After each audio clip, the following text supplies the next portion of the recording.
Bona tarda, el meu nom és Sandra Guiu i aquesta activitat correspon a la PAC 7. Estem tips. El carrer Alegre de Dalt, situat en el barri de Gràcia, Barcelona, hi ha la sala KGB, una discoteca d'ambient no gaire hostil, on fa més de 30 anys els veïns ens mobilitzem i lluitem contra el descontrol que hi succeeix cada cap de setmana. Els veïns estem farts de la situació que es viu setmana rere setmana.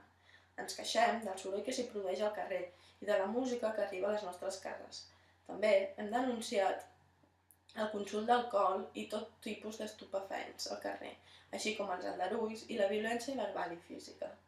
L'any passat, arrel la denúncia d'una veïna del carrer, els tècnics del districte de Gràcia van realitzar unes proves pels nivells de contaminació de l'activitat de la discoteca.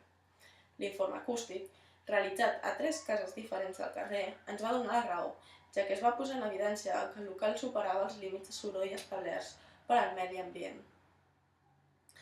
Vam precintar durant 2 mesos la discoteca, però al tercer mes ja tornaven a sentir els batecs de la música i els escàndols que es formaven al carrer. Farts de la situació, vam establir un ordre i ens vam posar d'acord en gravar tot el que succeïa cada cap de setmana al carrer. Crits, amenaces, baralles, alcohol, drogues, etc. Aquests vídeos es van portar en mà a l'Ajuntament de la Vila de Gràcia i des del districte ens van assegurar que treballarien perquè la sala complís la normativa.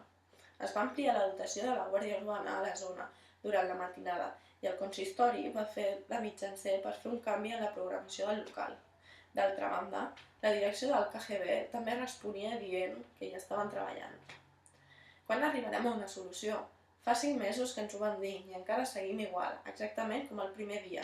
Els divendres i els dissabtes, bebès, nens, joves, ancians, tot el carrer està de festa.